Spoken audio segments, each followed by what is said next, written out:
Ya gue kick semua sih. Gue yang kick. Atau asli gue yang kick. Dosen-dosen gue kick. Oh iya. Nih makasih ya. Dia jual sepatu. Dia bisa net profit itu 500 juta per 6 bulan. Masa nggak pernah makan apa kondok? Kayaknya kita habis ini langsung beli. Iya, bener banget.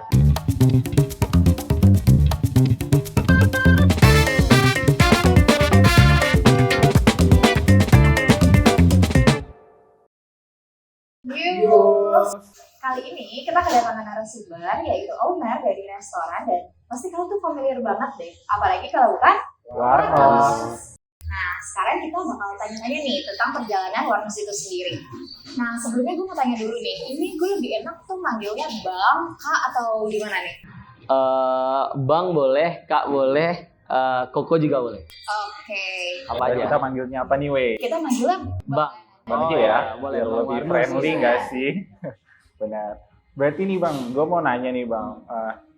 Boleh sebelum pertanyaan nih, boleh kenalan dulu nggak sih Bang? Biar Sobat Yuls kenal nih sama. Yuls, iya. Oke, Sobat Yuls. Perkenalkan, sebelumnya nama gue Koko.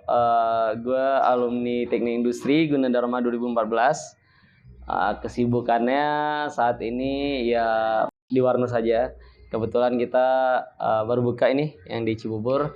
Jadi kesibukannya masih itu aja. Ya ngurusin Warnos lah. Ngoffice gitu segala macam. Oke. Kalau boleh tahu nih Bang, lu ini asalnya dari mana sih Bang? Gue asalnya dari Sumatera. Ya. Kita dari Sumatera juga Bang. Oh iya, Sumatera, sama Sumatera ya. Iya. Oh iya. Nih, makasih ya. Tadi kan kuliahnya di Gunadarma nih Bang. Sedangkan asalnya itu dari Sumatera ya Bang. Kenapa bisa jauh banget nih sampai kuliah ke Gunadarma? Jujur Gunadarma itu satu-satunya universitas yang gue daftar ya. Karena waktu itu mungkin Badung banget. Jadi saking Badungnya orang tua nggak percaya gitu. Gue akan kuliah juga karena mungkin SMA aja pindah-pindah dan mungkin dia ngerasa kuliah pun nggak bener ngabisin duit aja gitu. Jadi waktu itu ya udah gue pun dengan keras hati udah nggak usah kuliah gitu. Tahu-taunya pas ngelihat kawan-kawan update dapat kampus segala macem, terus ada temen yang udahlah lu nggak mau ngapain lu nggak kuliah gitu kan. Tahunnya daftar lah tuh online waktu itu di Gunadarma kayak gitu. Gunadarma mana nih Bang kalau boleh tahu? Depok. Oh, Depok, ya pusat. Oke. Pas ngebangun Warnos ini tuh prosesnya gimana sih untuk sampai dia tuh bisa sampai sekarang gitu, sekarang? Jadi kalau ngomongin Warnos itu dari pertama kali itu 2018. Jadi Warnos itu dulu dari Warkop ya. Dari Warkop, mungkin kalau anak-anak Gunadarma ya pasti tahu Warnos. Kalau ada anak Gundar yang nggak tahu Warnos tuh kayak bukan anak Gundar ya gitu. Yeah. Khususnya Depok lah ya. Yeah. Khususnya Depok. Jadi waktu itu 2018 gue ngerasa di kampus itu nggak ada kantin dan kita juga waktu itu kebetulan gue aktif di beberapa yang muaranya mungkin aksi yang luar biasa dulu tuh itu sebenarnya di Pupuk udah lama dan itu kita butuh tempat waktu itu. Nah di kampus kita sering dimatiin lampu segala macam. Nah jadi gue kepikiran kayak harus ada wadah deh untuk tempat-tempat diskusi kawan-kawan gitu. Awalnya itu aja, sesimpel itu aja, problem solving sih. Tapi sesimpel itu aja, nggak ada tuh. Kita pengen jadi es kopi terbaik, kita pengen produknya ini segala macam nggak. Waktu itu belum kepikiran. Jadi kepikiran wadah aja itu tuh. Wadah untuk problem solving bahwa kawan-kawan butuh tempat berkumpul gitu. Itu aja sih awalnya itu 2018. Awal merintis usaha tuh apakah kayak bertanya-tanya gak sih, gue kayaknya bisa gak ya ngebangun usaha ini, apalagi gue belum ada basic sama sekali nih di bisnis gitu. Itu ada gak sih perasaan kayak gitu Bang? Kebetulan enggak sih, karena walaupun gue bukan basicnya bisnis ataupun F&B gitu ya, ataupun pariwisata. Kemarin kawan-kawan pariwisata kan jadi itu interview juga sama kayak gini juga dia. Jadi dia lebih ke pelayanan dan strategi bisnis. Jadi nggak ada basic. Tapi gue mau nanya sama lu bisa masak mie nggak sih? Oh, masak mie bisa sih. Ya udah, gue juga nggak kepikiran akan ribet karena gue jualan mie doang dulu kan. Ya gue pikir gue bisa masak mie kan. Warkop kan mie ya, ngerebus mie sama telur udah kan. Nah jadi sesimpel itu, jadi nggak ada ketakutan waktu itu. Tapi walaupun pada akhirnya gue belajar banyak. Sampai hari ini banyak produk kita yang lumayan oke. Kita emang produk oriented ke depan. Jadi kalau menurut gue alhamdulillah nggak ada ketakutan kecemasan kayak itu nggak ada. Oh, jadi langsung kayak oh yaudah gue menurut gue bisa ngelakuin hal ini kayaknya bisa deh kalau Iya, mulai dari yang bisa aja, mulai dari yang lu bisa. Nah sampai yang semuanya sekarang gue kerjain, dulu gue nggak pernah bisa ini kan prosesnya ya, belajarnya ya. Tapi pada awalnya gue mulai dengan apa yang gue bisa. Masak mie gue bisa waktu itu, bikin nutrisari bisa, iya kan, bikin kopi saset bisa kan, ya udah jalan aja waktu itu, parkok kan, iya. Berarti nih standar resepnya di menu yang di Warnos ini tuh dari abang semua ya? Dari gua dan istri gua sih. Kalau yang sekarang kayak Taichan yang famous tuh Taichan. Nah, terus semur daging tuh awalnya mulai kita dapat daging dari kurban, terus dia bikin semur. Ini enak nih kayak. Terus ditambah juga dulu tuh daging itu kayak slice gitu. Kayak inspirasi Yoshinoya. Masa ya dia jual 60.000 gitu kan? Ini kayak enakan semur kita kayak gitu. Makanya sekarang alhamdulillah salah satu best seller sih itu. Itu sih. Jadi resep betul dari gue semua, dari gue dan istri dan beberapa kawan-kawan. Berarti selama ini kayak ngalir gitu ya bang. Kayak kita kayak begitu kepikiran nih kepikiran kayak buat menu ini nih kayak gitu. Iya betul. Berarti ngalir aja gitu. Ngalir aja. Jadi ngeliat dia sih yang bisa baca tren tuh. Oke, ada gak sih bang orang-orang yang lu jadiin role model pada saat ngembangin si Warnos itu sendiri? Oh, untuk jadi role model sendiri di awal-awal pasti kawan-kawan di Gunadarma ya. Salah satunya Bang Piscok mungkin ya. Piscok selamat pagi.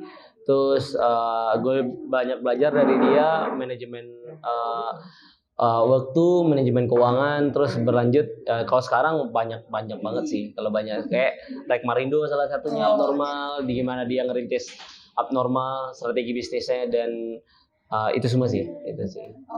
Berarti sampai sekarang masih berhubungan baik dengan owner-owner itu ya bang ya? Oh iya, yang gue kenal ya, yang gue kenal ya. Oke. Waktu awal bangun usaha nih, targetnya ada nggak sih bang selain daripada anak-anak kampus yang mungkin yang pengen gelar rapat atau apa gitu? Iya, karena sebenarnya kan kita, ini sebenarnya dilematik juga sih sebenarnya. Pertama, Warnos itu nggak bisa dipisahin sama Gundar ya. Yang kedua, sebenarnya kita jujur aja, itu udah nggak fokus ke Gunadarma sebenarnya kita, karena kita kalau bicara ini kita udah bicara bisnis ya, bisnis model ya. Nah jadi kalau kita bicara bisnis model, sebenarnya omset kedai ataupun kafe gitu, itu kalau dibandingkan dengan nasi padang ataupun warteg mungkin 11-12. Dia nggak perlu space besar tapi dia putarannya cepat. Apalagi kalau soto misalkan kayak soto Boyolali gitu, dia putarannya cepet banget tuh karena dia nggak butuh space besar tapi dia udah jadi nggak ada yang nongkrong, emang datang karena lapar udah cabut gitu.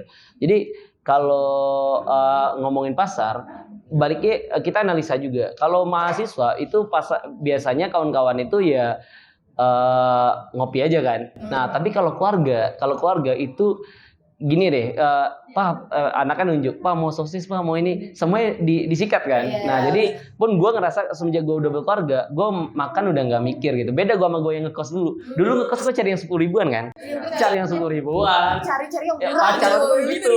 Tapi kalau sekarang enggak, yang mana yang nyaman, yang mana yang ada baby chair, yang bisa buat anak gue juga ikut. Makanya kita sebenarnya lagi nge-switch pasar juga. Nah, tapi gue sadar kita nggak bisa ninggalin Gunadarma seutuhnya karena pun gue berterima kasih yang pertama. Makanya sampai hari ini ya habis lebaran aja gue bilang tuh berapa tuh? 7 apa 8 proposal mungkin dari BEM, himpunan, UKM di Gunadarma. Itu buat Warnos gitu. Itu tetap kita harus jaga baik kawan-kawan. Pun gue sebagai alumni ingin bermanfaat lah buat itu udah harfiahnya kayak gitu. Tapi kalau untuk pasar kita lagi nge-switch pasar sih sebenarnya. Nah, apun dengan kita ada di Cibubur, kita berusaha untuk nggak mahasiswa lagi gitu. Dari nge-switchnya itu sebenarnya ada perubahan signifikan nggak sih bang? Ada mulai dari konsep. Makanya kita udah ada baby chair, kita mau bikin playground. Ini belum ke terrealisasi nih. Kita mau bikin playground. Ada menu-menu udah mulai menu-menu keluarga banget. Ya udah yang dulu kan gue jualan nastel dulu. Sekarang udah nggak ada nastel. Dulu kan mahasiswa banget. Nastel 12.000 apa. Nah sekarang ada nastel tuh di Kelapa 2 aja, khusus Kelapa 2. Kelapa 2 tuh emang khusus mahasiswa. Jadi solusi untuk konsumsi itu di Kelapa 2. Sisanya udah kita fokusnya ke pengembangan produk dan emang target pasar kita keluarga. Oh, jadi di tiap cabang itu mereka kayak punya target marketnya sendiri-sendiri ya? Betul. Tapi kalau untuk 3 Warnos yang berjalan, Margonda, Juanda, sama sini itu sama. Tapi kita contoh nih, kalau ada yang mau booking untuk apa gitu, kita selalu arahin ke Margonda. Kalau diskusi Kelapa 2. Kalau Margonda itu biasanya itu workshop. Sama tuh. Untuk makan promo-promo di Kelapa 2, untuk diskusi booking besok tuh kayak ada kawan-kawan Snap di Margonda 2 minggu dia booking, dia mau workshop jadi di Margonda. Dia di Juanda itu lebih ke keluarga. Nah di sini kita lagi riset pasar, kayak kemungkinan kebanyakan orang keluarga juga sih kayaknya. Gitu. Oke, berarti Warnos ini disebutnya itu bukan coffee shop gitu ya Bang? Boleh. Jadi kita kalau ada yang mau bilang coffee shop boleh, cafe boleh, tapi kalau kita bilang kita pribadi bilang kita selalu menggunakan kata-kata restoran sih. Restoran ya, oke. Ada gak sih Bang satu menu yang dari dulu nih sampai sekarang tuh masih ada dan Iya, jadi betul. best seller gitu? Ada gak? Iya. Menu dari dulu ya? Di ini Kelapa 2 deh. Ada Nastel. Nastel Nastel. bakso sosis. Nah, kita ada paket Warnos Kelapa 2 namanya. Nastel bakso sosis 18.000, udah bakso, sosis sama es teh. Oke. Ekonomis gak sih buat mahasiswa sekarang? Gua nggak bisa kebaca mahasiswa sekarang deh kayaknya. Kayaknya duit kalian lumayan deh kayaknya. Mau SPP kalian kan jauh lebih mahal daripada gua dulu. Dulu gua tau nggak SPP 6 juta doang, sekarang berapa? Di atas 10 semua ya? Iya makanya gua bilang. Ya itulah. Aduh. Itu pada saat bikin resep tadi, nastel tadi tuh apa sih, dari mana sih inspirasi? Kayaknya gue bikin ini bisa gitu. Oh iya, inspirasi dari kosan aja. Gue biasa bikin telur dadar, ada sosis, bakso, kan digoreng. Udah sesimpel itu aja. Asli, sesimpel itu. Dari itu aja. Akhirnya digasin tuh kayak, oh yaudah deh, kayak bisa nih gitu loh. Tuh, cuman nastel kita agak beda daripada nastel yang lain karena kita kayak telurnya itu kayak dadar Padang. Nah, jadi ada tekstur. Jadi sebenarnya kita tambahin tepung terigu sama apa ya? Gue lupa lagi. Jadi teksturnya itu tebal. Kan ada juga yang kayak keripik dibikin kan, kayak kering. Kalau kita tuh lebih tebal teksturnya. Oh, oke. Lebih di tekstur yang tadi ya. Betul, main di tekstur.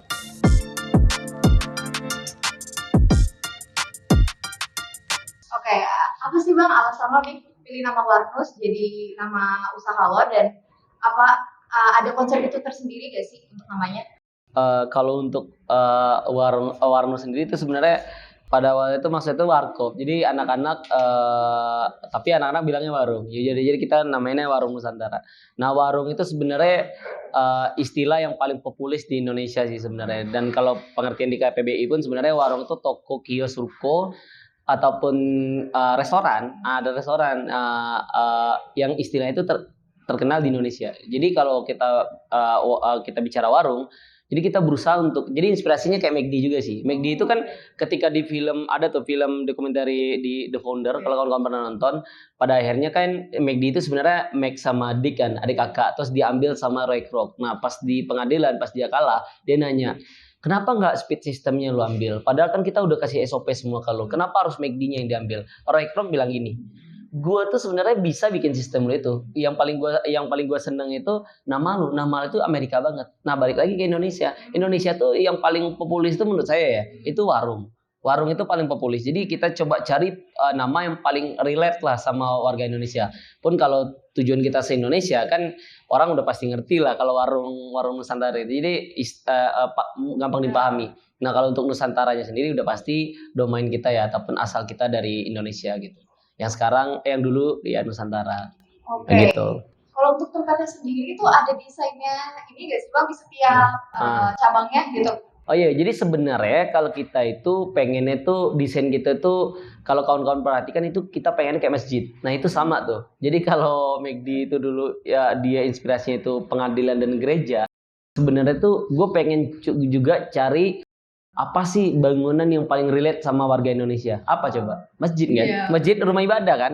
Iya, walaupun sebenarnya rumah ibadah di Indonesia kan banyak. Kita ada berbagai macam suku, tapi yang paling banyak itu tetap masjid. Kubahnya. Yeah. Makanya sebenarnya tuh kita berusaha untuk setiap orang itu pasti ada kubah. Iya. Okay. Nah, gitu. Belajar dari mana sih Bang tentang bisnis? Padahal kan jurusannya nih enggak bukan dari bisnis nih. Betul. Iya kan. Terus itu dari mana kira-kira? Kalau untuk awal-awal tuh gue belajar sama teman-teman yang ada di kampus ya. Dulu tuh ada Ikatan Saudagar Muda Gunadarma. Salah satunya di dalamnya ada dosen-dosen juga bahkan. Ada dosen-dosen juga. Ada dulu Pak Aidil. Ada namanya yang punya Mr. Uncle D es krim, itu juga Pak Rizaldi, dia udah punya 40 cabang lebih es krim dan dia sambil ngajar sebagai dosen. Dan awal-awal di sana. Nah, kalau sekarang tuh pasti rujukan F&B itu kalau sekarang foodies dan itu Rek Marindo dan kawan-kawan lah abnormal. Itu sih belajar otodidak aja. Nah, kalau untuk jurusan memang bukan jurusan bisnis. Gitu. Yang tadi itu lebih ke himpunan atau apa ya, Bang? Dulu tuh perkumpulan yang dimulai dari Warnus.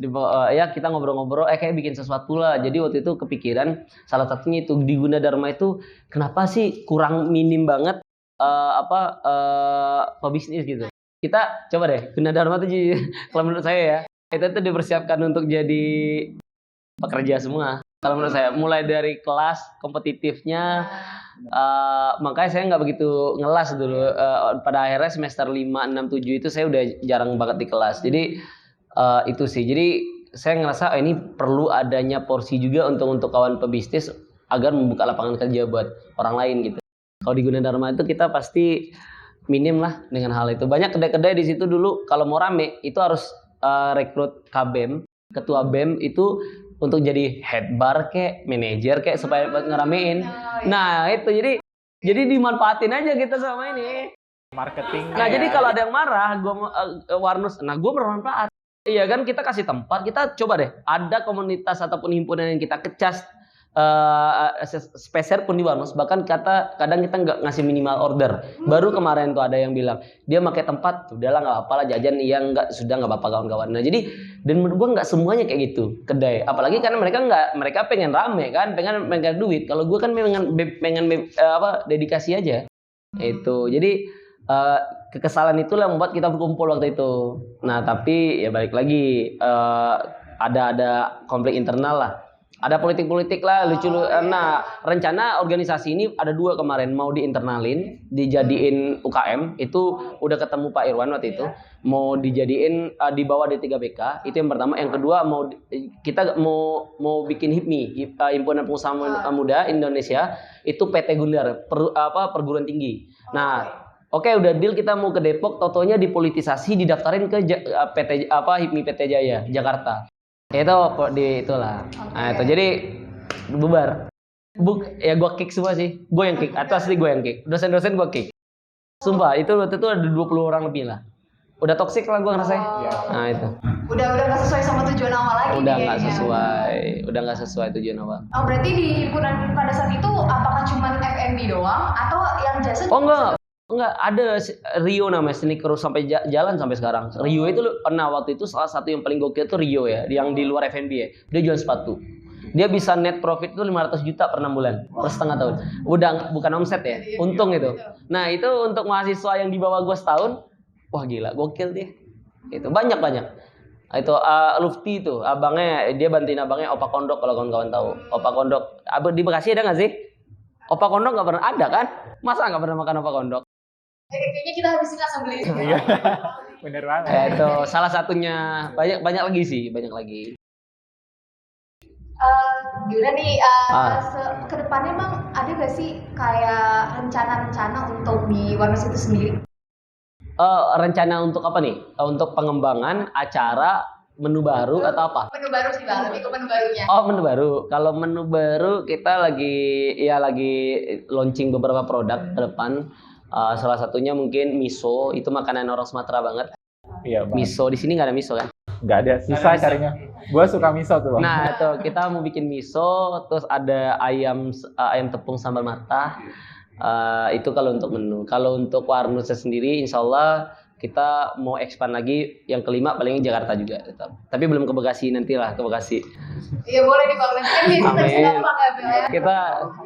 kita harus riset dulu. Nanti kita buka kalah saing sama orang sana kan. Nah. Bisa nih Bang sekali kata-katakan sama Gunadarma bisa. kan? Nah, barangkali kawan-kawan mau apa, butuh tempat, bisa kita fasilitasi, aman. Oke, gimana nih Bang perasaannya ngebangun usaha dari kecil hingga sampai sekarang? Dan kemarin gue itu kan stok IG-nya tuh udah punya 4 cabang. Gimana tuh perasaannya? Oh, perasaannya gimana?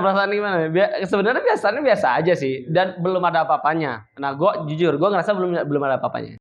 Berarti belum puas sampai titik sini. Belum, masih mungkin mau berkembang ya? Iya, mungkin karena sedari awal. Jadi gini, gue itu udah memproyeksikan ini itu bahkan jauh lagi ke depan itu semenjak dari masih bambu.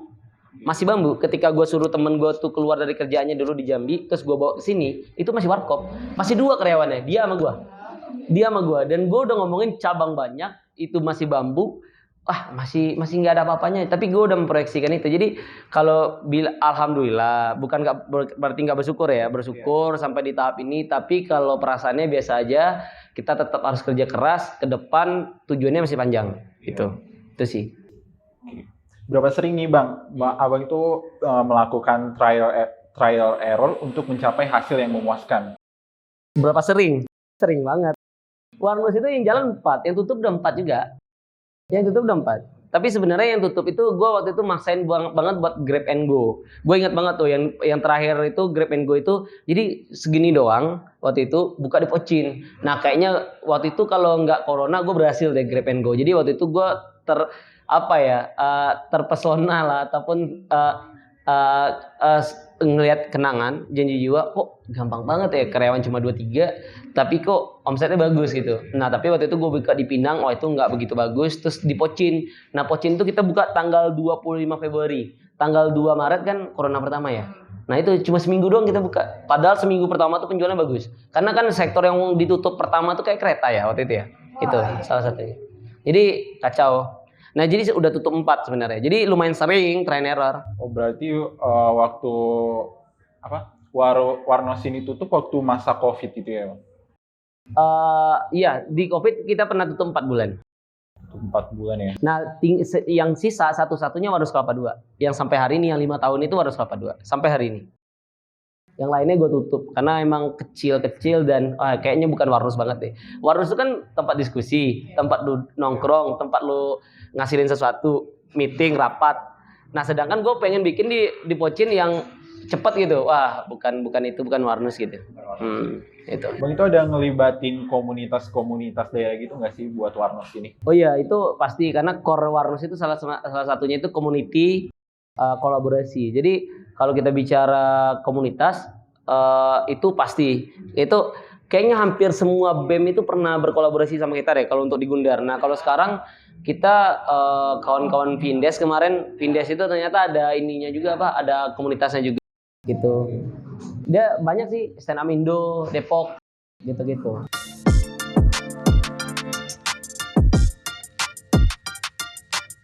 Oke nih Bang, kalau boleh tahu nih Bang, gimana cara Bang ningkatin loyalitas konsumen nih Bang? Sejauh ini ningkatin loyalitas ke konsumen ya, lebih dengan mempertahankan produk, layanan, terus ini yang terbaru kita ada program futsal bareng supaya lebih dekat nih antara tim Warnus sama Warnusian. Kita kan namanya penggemar kita tuh Warnusian. Nah jadi supaya lebih bonding aja gitu antara Warnus dan Warnusian ini, kita ada program salah satunya futsal, bulu tangkis, itu sih kalau untuk program. Kalau untuk sejauh ini ya pelayanan, produk, ya ramah tadi pelayanan lah, itu sih caranya gitu. Kalau cara nge-brandingnya itu gimana Bang? Nge-branding Warnos ini supaya dikenal banyak orang gitu sih. Kalau platform buat nge-branding ya itu media digital sih. Kita kolaborasi dengan media-media yang ada di kampus, terus kolaborasi dengan komunitas-komunitas tadi. Salah satunya cara nge-brandingnya udah sih sejauh itu aja kayaknya. Itu aktivasi di outlet, mungkin acara-acara kayak gitu. Berarti lebih banyak di sosial media ya Bang? Sosial media. Karena sosial media itu lebih cepat ini ya Bang? Betul, sampai informasinya. lebih murah, simple gitu sih. Oke, gimana sih Bang mendapatkan feedback dari pelanggan tentang pengalaman mereka tuh di Warnos sejauh ini? Cara apa nih biar dapetin feedback? Caranya salah satunya kuesioner ya. Pertama kita pasti mulut ke mulut, kita ngobrol tuh sama bener-bener Warnusian yang lama-lama, ngobrol terus sama beberapa kali kepala tim pemasaran sebar kuesioner. Itu contoh kayak kita pernah launching produk pisang hoheng, terus kita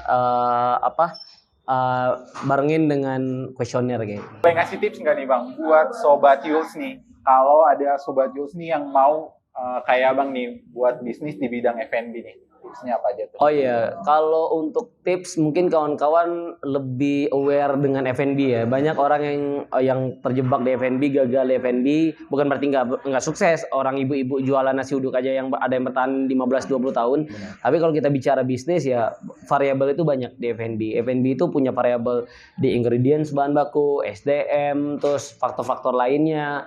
Itu juga salah satu hal yang perlu kawan-kawan paham ketika kawan-kawan terjun, jadi kawan-kawan nggak kaget gitu. Jadi tipsnya itu mungkin. Nah mungkin salah satunya untuk apalagi untuk kawan-kawan masih Gunadarma ya, itu sesuatu yang tidak dipertaruhkan tidak akan dimenangkan. Dah. Oke, itu sesuatu yang dipertaruhkan. Tidak dipertaruhkan. Sesuatu yang tidak dipertaruhkan Tidak akan dimenangkan. Boleh itu jadi quotes tuh buat sobat-sobat Yuls. Iya.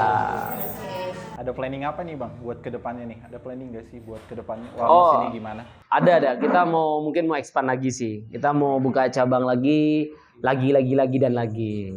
Tuh. Oke, ada pesan gak sih bang untuk mahasiswa yang sekarang nih yang mereka tuh lagi pengen ngebangun usaha tapi kayak, duh gue nggak punya wadah yang tepat nih atau gue pengen nyari mentor, itu mereka kemana tuh kira-kira?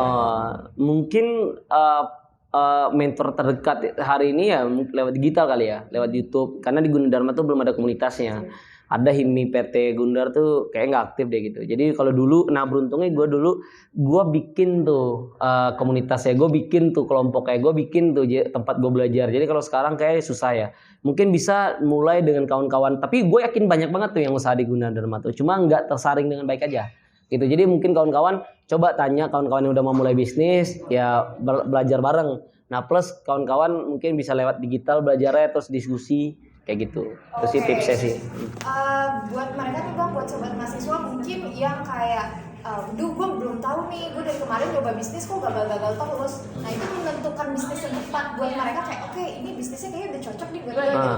Itu gimana tuh caranya? Pertama mulai dari yang kalian bisa. Yang kedua mungkin apa ya, kalau kita bicara kecocokan pasti sulit, pasti ada try and error gitu. Jangan pantang menyerah. Jadi kalau menurut gue semua usaha itu pasti ada kendalanya. Nah itu gimana kawan-kawan menghadapinya aja. Itu sih. Mulai dari kayak yang kawan-kawan suka aja. Mulai dari yang kawan-kawan suka dan ngerasa itu gampang.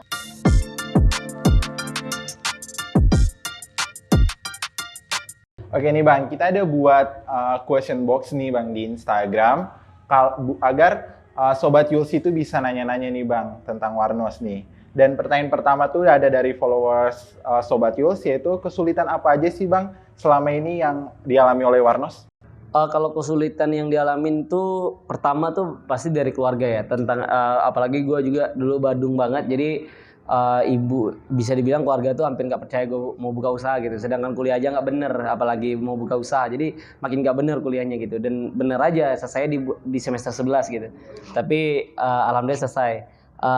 Itu untuk di awal-awal. Kalau untuk di teknis selama 5 tahun ini banyak sih, mulai dari manage SDM, apalagi kita sekarang lebih dari 50 orang, terus nggak gampang buat nyatuin visi misi, terus bikin SOP.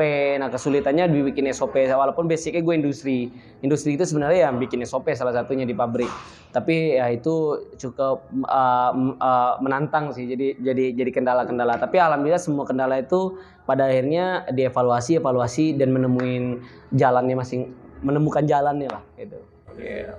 Oke, kita ke pertanyaan kedua nih bang. Warnos konsepnya itu apa sih bang, dan yang desainnya itu siapa nih bang? Oh kalau untuk desainnya itu teman saya tuh Ijeb, dia kebetulan teknik sipil 2014 juga Gunadarma. Kalau untuk desain kita coba mencari desain yang paling relate dengan masyarakat Indonesia, dan masyarakat Indonesia itu kan mau nggak mau kan ketimuran banget. Dan itu salah satunya itu yang paling relate itu seperti yang saya omongin tadi, itu masjid. Jadi kita terinspirasi dengan Kubah, makanya kita selalu ada lengkungan Kubah gitu. Jadi itu yang coba kita akan bawa ke setiap Warnos gitu. Itu sih. Berarti konsepnya dari Warnos ini Indonesia banget ya bang? Indonesia banget harusnya gitu. Iya. Oke, jadi ada nih sobat Yuls nanya juga, katanya kok yang di Cibubur itu ada salah satu lukisan dari orang tua gitu, dan itu orang tua dari Bang Kokonya sendiri atau gimana tuh? Oh iya. Kebetulan itu orang tua saya, ibu sama almarhum ayah. Iya dari orang tua sendiri sih sebenarnya. Buat apresiasi lah buat mereka bahwa semua bentuk pencapaian gue hari ini itu berkat doa mereka sih dan didikan mereka itu. Oke. Betul. Nah, ada nggak sih Bang orang tua tuh pernah ikut campur gak sih pas lagi ngebangun usahanya ini gitu? Atau sampai sekarang pernah gak kayak gitu? Kayaknya ini perlu ditambahin ini deh, kayaknya kurang gitu. Kebetulan orang tua gue tinggal ibu ya, dan ibu nggak lulus SD, jadi dia nggak begitu ngerti sih. Sebenarnya dia jujur aja mungkin dia nggak ngerti apa yang gue kerjakan, tapi inilah keuntungan bagi gue. Mungkin ada plus minus ya. Kalau teman-teman gue banyak tuh yang lulus kuliah. Waktu itu gue sempat mau ajak temen, tapi karena dia namanya juga dikuliahin dan orang tuanya berharap dia bisa kerja di kantor dan bisa ngasihin gaji mungkin ya minimal buat dia dan bantu keluarga. Sedangkan kalau usaha kan kita nggak nentu, kita harus bangun dulu pondasinya, kita belum tahu kapan bisa take profit segala macam. Jadi keuntungannya ketika gue punya ibu yang mungkin nggak nuntut gue banyak, karena dia bukan orang akademisi, SD aja nggak lulus dia. Jadi dia modal dia itu cuma percaya sama gue aja. Apa yang intinya dia ingetin terus, jangan yang fundamental lah, jangan bohongin orang, harus rajin, jangan tinggalin sholat, hal-hal seperti itu. Jadi itu yang membuat gue jadi berani ataupun punya ruang untuk mengeksplorasi semua kemampuan sih. Itu plusnya gue. Gue ngerasa teman-teman gue ya itu dituntut banget buat cari kerja, sumpah. Jadi itu yang bikin kawan-kawan itu usaha itu nggak bisa dalam setahun 2 tahun take profit. Ada yang langsung, ada yang enggak. Nah, jadi ketika orang tua udah mengharuskan kita untuk dapat gaji besar ataupun penghasilan besar, itu tekanan sih buat kawan-kawan. Nah, rata-rata itu makanya orang-orang yang badung lah, yang bukan apa ya, yang agak rebel lah mungkin, yang rata-rata itu jadi pengusaha mungkin kayak gitu. Salah satunya jadi privilege juga nih sampai sekarang. Iya, mungkin nggak ada tuntutan lah. Iya, nggak ada tuntutan dari segala macamnya. Terus kira-kira dari bokap tuh ada gak sih Bang pelajaran yang diajarin sama beliau ke Abang tuh sampai sekarang berpengaruh nih sama dari Warnusnya itu sendiri, atau ada nilai gak yang jadi ini gue terapin deh di Warnus gitu? Banyak sih ya, tapi yang nggak asli itu banyak. Mungkin salah satunya itu yang hasil diskusi, hasil kesimpulan gue bahwa beliau itu bahkan gue sering banget dulu bertengkar sama beliau, dia keras, gue keras juga dengan almarhum ayah khususnya. Jadi gue inget banget poin itu, gue sempat bilang dia udah tua gitu, dia tuh di atas ibu gue tuh hampir 20 tahun. Jadi ibu gue tuh anak temennya, jadi sama nenek gue tuh sekelas. Jadi gue bilang, zaman tuh udah nggak kayak yang ayah pikir gitu, zaman tuh berubah gitu. Nah gue ingat banget dia bilang zaman berubah tapi ajaran-ajaran hidup tuh nggak berubah. Lu bohongin orang, lu dibohongin. Lu berteman sama orang yang jahat, lu dijahatin. Intinya tuh lu jahatin orang, lu dijahatin. Lu bohongin orang, lu dibohongin lagi sama orang. Jadi hidup itu seperti itu gitu. Udah ada rumusan sebenarnya, makanya tinggal ngejalaninnya susah banget. Ya kita jangan patuh kepada orang tua lah. Semua orang sukses kan rata-rata pasti patuh sama orang tuanya. Nggak ada yang nggak ada orang sukses tuh yang nggak. Lihat deh semua podcast, baik itu Khairul Tanjung segala macam, pasti respect banget sama keluarganya. Baik itu dia orang Indonesia ataupun ada keturunan China segala macam, itu pasti sama orang tuanya itu. Dan itu udah kunci ini mungkin kunci sukses itu kawan-kawan, tips ya, sayangi orang tua demi Allah. Itu kalau menurut gue ya, itu emang kuncinya sih salah satunya. Ya. Jadi benar-benar harus menjaga hubungan baik lah ya dengan orang tua Iya, juga. Walaupun betul. sekeras-kerasnya mereka pasti ada rasa sayang juga. Iya, mereka nggak mungkin mereka seringkali mereka salah, tapi gimana kita bijak menanggapi, mungkin dengan tidak melawan, diam aja. Walaupun kadang apa yang disuruh sama dia kita anggap salah, nggak perlu dilakuin, tapi setidaknya jangan dibantah. Itu. Kita harus dengerin orang tua kita ya. Iya, setidaknya walaupun dia bilang salah, jangan jawab, nggak gitu jangan. Diam aja, jangan ngebantah. Walaupun pada akhirnya lu nggak lakuin gitu, tapi jangan ngebantah intinya gitu. Oke. Itu kunci sukses sih kalau menurut gua.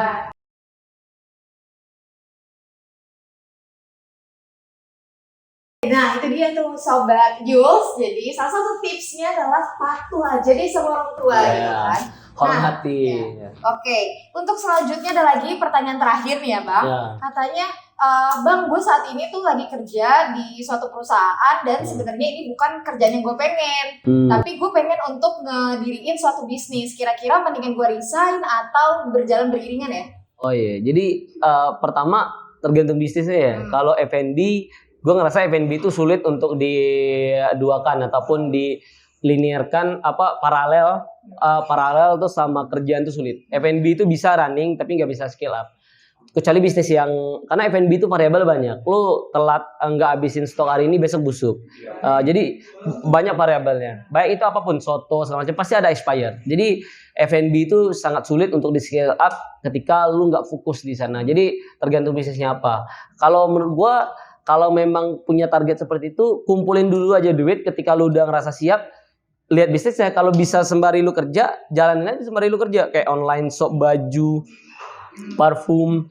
Itu hal-hal yang bisa di skill up ketika lu sambil kerja. Tapi kalau F&B, lu punya karyawan, lu punya variabel banyak dan lu harus kontrol. Jadi kalau menurut gua tergantung bisnisnya apa. Kalau F&B lu harus fokus, kumpulin sampai modal cukup, bahkan dilebihin sampai ada dana OPEC mungkin operational capital tuh misalkan 6 bulan ke depan gua harus bisa nih dengan tabungan hidup walaupun belum take profit. Ya itu udah harusnya pun kita mau bikin P&L kan harus ada OPEC ya untuk operasional 3 bulan minimal ataupun 6 bulan ke depan. Jadi kalau menurut gua F&B ya harus fokus, kalau bisnis lain bisa sambil kerja. Itu aja. Oke. Nah itu dia dari Bang Koko dan kita ngucapin terima kasih banyak. Ya, terima kasih ke sahabat Yus. Ya. Kita tunggu sahabat Yus datang ke Warnos, ada di mana aja tuh Bang? Ada di Depok, di Kelapa II, Margonda sama Juanda, terus yang terbaru tuh di Cibubur, Arundina. Oke, jangan lupa nih juga kepoin Instagramnya di mana nih Bang? warnoes45.co. Oke, boleh dikepoin ya sobat. Ya. Oke, terima kasih Bang. Ya, sama-sama.